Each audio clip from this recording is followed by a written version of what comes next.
안녕하세요. 오늘 저희가 함께 파헤쳐볼 자료는 바로 뇌졸중에 대한 겁니다. 사실 뇌졸중이라는 단어 굉장히 익숙하잖아요. 네, 그렇죠. 주변에서도 많이들 들어보셨을 거예요. 근데 막상 내 주변에서 누군가 쓰러진다면 그 이후에 병원에선 도대체 어떤 일들이 벌어지는지 또 어떻게 다시 일상으로 돌아오게 되는 건지 그 여정은 잘 모르는 것 같아요. 맞아요. 그래서 오늘 저희의 목표는 바로 그 여정의 지도를 함께 그려보는 겁니다. 재활의 지도라는 표현이 아주 좋네요. 많은 분들이 재활을 그냥 운동치료 정도로만 생각하시는데 실제로는 훨씬 더 정교하고 체계적인 과정이거든요. 그쵸? 오늘 이야기 나눌 내용들이 바로 그 지도가 얼마나 과학적인 근거 위에서 그려지는지 그걸 보여줄 겁니다. 좋습니다. 그럼 그 지도의 첫 부분부터 시작해보죠. 뇌졸중. 이거 쉽게 말해서 그냥 뇌에 생기는 배관 문제라고 이해하면 될까요? 오, 정확한 비유입니다. 혈관이 막히거나 아니면 터지거나 딱 이 두 가지 상황인 거죠? 네, 맞습니다. 우리 몸에서 제일 정교한 기계인 뇌에 에너지를 공급하는 배관에 문제가 생기는 거죠. 한 80% 정도는 배관이 막히는 허혈 뇌졸중, 그러니까 뇌경색이고요. 아, 대부분이 막히는 거군요. 네, 그리고 나머지가 이제 배관이 터져버리는 출혈 뇌졸중, 뇌출혈입니다. 여기서 정말 중요한 개념이 하나 나오는데요. 시간은 뇌다. 이거 맞죠? 네, 바로 타임 이즈 브레인입니다. 저도 그 문구가 가장 인상 깊었어요. 골든타임이 중요하다는 건 알겠는데 이게 구체적으로 어떤 의미인가요? 시간이 흐를수록 뇌가 말 그대로 녹아내리기라도 하는 거예요. 비유가 좀 무섭긴 한데 틀린 말은 아닙니다. 혈액 공급이 딱 끊기는 순간부터 뇌세포는 1분마다 약 190만 개씩 죽어나가요. 1분에 190만 개요? 네, 한 번 죽으면 다시는 살아나지 않습니다. 와우. 그래서 증상이 나타난 순간부터 치료 시작까지 시간을 얼마나 줄이느냐가 그 환자의 평생을 좌우하는 거죠. 그렇구나. 그래서 잠시 증상이 있다가 사라지는 일과성 허혈 발작도 절대 무시하면 안 되겠네요. 그럼요. 그건 작은 경고가 아니라 이제 곧 터질 시한폭탄의 타이머 소리 같은 거예요. 타이머 소리라 정말 아찔하네요.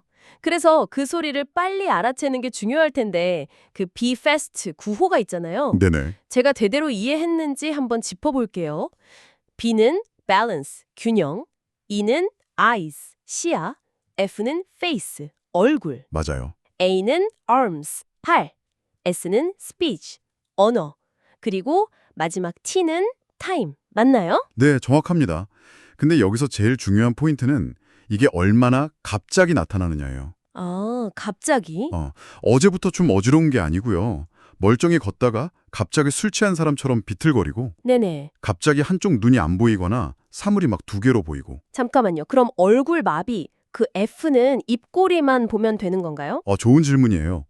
보통 뇌졸중으로 인한 안면마비는 이마에는 주름이 잡히거든요. 근데 입 주변 근육만 마비되는 경우가 많아요. 아, 그렇구나. 그리고 팔은 양팔을 앞으로 나란히 들게 했을 때 한쪽 팔만 스르륵 힘없이 툭 떨어지는 거. 네. 마지막으로 언어는 발음이 갑자기 어눌해지거나 아니면 아예 엉뚱한 단어를 말하는 식으로 나타날 수 있습니다. 이 중에 하나라도 해당되면 그냥 바로 119입니다. 알겠습니다. 아직 구체적으로 기억해둬야겠네요. 자, 이렇게 비패스트 신호를 알아채고 병원에 도착했습니다. 응급실은 정신없고 환자나 보호자나 경황이 없을 텐데 그렇죠. 의료진은 이 혼란 속에서 가장 먼저 뭘 파악해야 하나요? 손상 규모를 재는 첫 번째 자는 뭔가요? 바로 그럴 때 필요한 게 객관적이고 표준화된 도구죠. 환자 상태가 얼마나 심각한지 의사마다 다르게 보면 안 되잖아요. 아, 그렇죠. 그래서 전 세계적으로 쓰는 첫 번째 스냅샷 같은 도구가 있습니다. 바로 NIHSS, 미국 국립보고는 뇌졸중 척도라는 겁니다. NIHS? 네, 의식 수준, 시선, 팔다리 근력, 언어 능력 같은 11가지 항목을 빠르게 봐서 0점에서 42점까지 점수를 매겨요. 일종의 급성기 성적표 같은 거네요. 점수가 높을수록 심각하다는 뜻이고요. 맞습니다. 보통 5점 이하면 예후가 아주 좋은 편이고 20점이 넘어가면 좀 심각한 손상을 의미하죠. 그럼 이 점수만으로 예후를 다 예측할 수도 있는 건가요? 어느 정도는요. 하지만 이건 어디까지나 첫 번째 스냅샷일 뿐이에요. 사람의 뇌는 정말 놀라운 잠재력이 있어서 이 점수만으로 모든 걸 판단할 수는 없죠. 이건 앞으로 치료 방향을 정하고 또 다른 의료진에게 환자 정보를 전달할 때 쓰는 공통 언어 역할을 한다는데 더 큰 의미가 있습니다. 자, 급한 불을 껐습니다. 이제부터가 진짜 재활이라는 긴 여정의 시작일 텐데요. 저는 사실 재활이라고 하면 그냥 마비된 팔다리 근력 키우는 운동? 막연하게 그렇게만 생각했거든요. 근데 이게 훨씬 더 복잡한 문제라고요. 바로 그 지점이 뇌졸중 재활의 핵심이자 가장 어려운 퍼즐입니다. 오, 제가 예를 한번 들어볼게요. 팔 힘을 기르는 운동을 정말 열심히 해서 아령 5kg을 거뜬히 들어 올리게 됐다고 쳐요. 근력은 거의 정상이죠. 네. 근데 막상 눈앞에 물컵을 들어서 입으로 가져가려고 하면 자꾸 컵을 엎지르거나 엉뚱한 곳으로 팔을 뻗는 일이 생겨요. 이게 뭘 의미할까요? 근력은 돌아왔는데 그 힘을 조절하는 능력이 아직 회복이 안 됐다 뭐 이런 뜻인가요? 정확합니다. 저희는 전자를 손상, 그러니까 임페어먼트의 회복이라고 부르고요. 후자를 활동, 액티비티의 회복이라고 불러요. 아, 손상과 활동.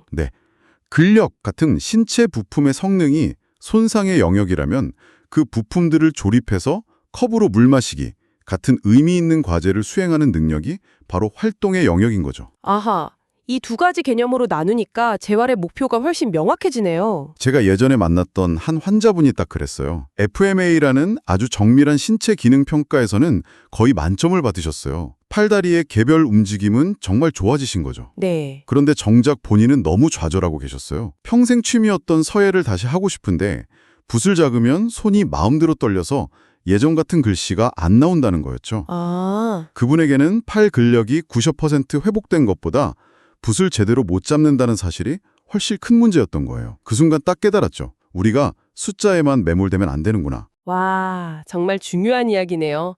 환자가 원하는 삶의 모습하고 그 평가 점수 사이의 거리를 좁히는 게 진짜 재활이군요. 바로 그겁니다. 그럼 그 복잡한 여정에도 혹시 예측 가능한 경로, 뭐 로드맵 같은 게 있을까요? 어느 정도는 있습니다. 물론 모든 환자가 똑같은 길을 가는 건 아니지만 일반적으로 거치게 되는 예측 가능한 단계들이 있어요. 오, 정말요? 이걸 브룬스트럼 회복 단계라고 부르는데요. 총 6단계로 된 일종의 성장 과정 지도라고 보시면 돼요. 성장 과정 지도라니 흥미롭네요. 어떻게 진행돼요? 처음에는 팔다리에 힘이 전혀 안 들어가는 완전 이완 상태, 1단계에서 시작해요. 그러다 점점 뻣뻣한 경직이 나타나면서 팔을 구부리면 어깨까지 같이 들리는 식의 원치 않는 움직임이 덩어리로 나타나는 시기를 거치죠. 네. 이게 환자분들이 가장 힘들어하는 시기인데 이 고비를 넘기면 기적처럼 경직이 줄면서 어깨는 가만히 둔 채 팔꿈치만 따로 구부리는 분리된 움직임이 가능해져요. 아, 그 후부터 점차 더 정교하고 복잡한 움직임이 가능해지는 거죠. 5단계, 6단계로요. 잠깐만요. 그 단계라는 게 정말 그렇게 딱딱 맞아 떨어지나요? 사람의 뇌 손상이라는 게 그렇게 깔끔하게 정리될 수 있는 문제인가 싶어서요. 아주 예리한 질문이십니다. 물론 현실은 교과서처럼 깔끔하지 않죠. 그렇죠. 어떤 환자는 3단계에서 아주 오래 머무르기도 하고 어떤 분은 특정 단계를 건너뛰는 것처럼 보이기도 해요.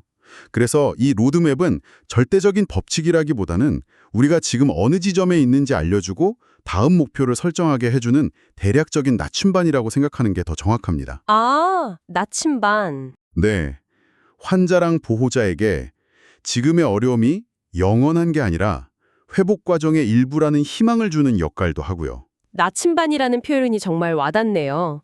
자, 그럼 아까 말씀하신 활동 수준? 즉, 실제 생활에서의 움직임은 어떻게 평가하나요? 물컵 들기 같은 능력을 재는 특별한 방법이 있나요? 물론이죠. 아주 기발한 방법들이 많습니다. 그중 하나가 TUG, Timed Up and Go 검사라는 거예요. TUG요? 네, 이름은 거창해 보이는데 하는 건 아주 간단해요. 의자에 앉아있다가 일어나서 3m를 걸어갔다 돌아와서 다시 앉기. 이게 다예요. 네. 그게 다라고요? 아니, 그걸로 뭘 할 수 있죠? 하하, 바로 그 단순한 행동 안에 균형 감각, 보행 능력, 방향 전환, 근력 조절, 일상생활에 필요한 거의 모든 움직임 요소가 다 들어있습니다. 와, 정말이네요. 이 검사를 13.5초 안에 못하면 낙상 위험이 매우 높다고 판단해요. 단순히 빨리 걷는다가 아니라 안전하게 생활할 수 있는가를 알려주는 아주 강력한 지표인 셈이죠. 단순함 속에 핵심이 다 담겨 있군요. 그럼 팔이나 손 기능도 그렇게 평가하나요? 네, 팔과 손 기능 평가의 대표 주자는 WMFT, 울프 운동 기능 검사라는 게 있어요. WMFT? 이 검사의 핵심은 두 가지를 동시에 본다는 거예요. 바로 시간과 움직임의 질. 시간과 질? 네. 예를 들어 선반 위에 캔을 집어서 옆 테이블로 옮기기 같은 과제가 있다고 해보죠. 재활 초기에는 1분이 걸리고 캔을 거의 끌다시피 옮겨요. 네. 하지만 재활이 진행되면서 10초 만에 아주 부드러운 동작으로 옮길 수 있게 되죠. 단순히 성공했냐를 넘어서 얼마나 효율적이고 정상에 가깝게 수행하는지를 보여주는 겁니다. 아, 그러니까 단순히 기능 회복을 넘어서 삶의 질이 얼마나 회복됐는지를 보여주는 척도라고도 할 수 있겠네요. 바로 그겁니다. 재활의 목표는 실험실에서 완벽한 움직임을 만드는 게 아니잖아요. 그렇죠. 환자가 집으로 돌아가서 부엌에서, 욕실에서 마주할 실제 상황들을 얼마나 독립적으로 해낼 수 있게 되었는가, 이게 훨씬 중요하거든요. 네네. 그래서 식사하기, 옷 입기 같은 기본적인 일상생활 능력을 보는 KMBI나 더 나아가서 인지적인 문제 해결 능력까지 포함해서 보는 FIM 같은 도구들을 함께 사용하는 거고요. 오늘 이야기를 쭉 들어보니까 뇌졸중 재활이라는 게 하나의 거대한 건축 프로젝트 같다는 생각이 드네요. 오, 건축 프로젝트요? 네, NIHSS로 기초 설계를 확인하고 브룬스트럼 단계라는 전체 공정표를 보면서 GUG나 워주MFT 같은 정밀 측정 장비로 기둥이랑 내장을 세심하게 만들어가는 과정이에요. 와, 결국 목표는 사람이 안전하고 의미 있게 살 수 있는 집을 다시 짓는 거고요. 완벽한 비유입니다. 어느 한 가지 도구나 방법만으로는 그 집을 지을 수 없거든요. 다양한 관점에서 환자를 입체적으로 보고 지금 가장 필요한 게 뭔지 계속 질문하고 답을 찾아나가는 과정이죠. 네. 손상된 신체 기능의 회복에서 시작해서 의미 있는 활동을 다시 수행하고 최종적으로는 다시 사회의 일원으로 가족의 구성원으로 자신의 역할을 찾아가는 참여, 즉 파티시페이션의 단계로 나아가는 것. 그게 우리가 그리는 지도의 최종 목적지입니다. 오늘 정말 많은 것을 배웠습니다. 뇌졸중은 시간은 내다라는 말처럼 시간과의 싸움에서 시작되지만 그 이후의 회복 과정은 단순한 근력 운동이 아니라 손상과 활동산이의 간극을 메우면서 삶을 다시 건축해 나가는 정교한 과정이라는 것. 맞습니다. 그리고 그 과정에는 환자의 상태를 입체적으로 보여주는 수많은 지도와 나침반이 함께한다는 사실을 알게 됐네요. 네. 오늘 우리가 이야기 나눈 모든 평가 도구들은 어찌 보면 막막한 현실 속에서 희망을 수치화하고 나아갈 방향을 제시하는 중요한 등대 역할을 합니다. 하지만 마지막으로 이런 질문을 하나 던져보고 싶습니다. 네. 우리가 난 이 모든 숫자들과 척도들로 결코 측정할 수 없는 영역이 있습니다. 서예를 다시 하고 싶었던 그 환자분처럼 누군가에게는 다시 그림을 그리는 것, 손주와 공을 차는 것, 혹은 아침에 일어나 배우자를 위해 커피를 내리는 것이 회복의 가장 중요한 척도일 수 있거든요. 그렇다면 그 삶의 의미는 어떻게 측정할 수 있을까요? 어쩌면 이 숫자들 너머에 있는 한 사람의 고유한 이야기와 소망에 귀 기울이고 그것을 되찾아주기 위해 함께 노력하는 것, 그것이 바로 재활의 진정한 완성이 아닐까 싶습니다.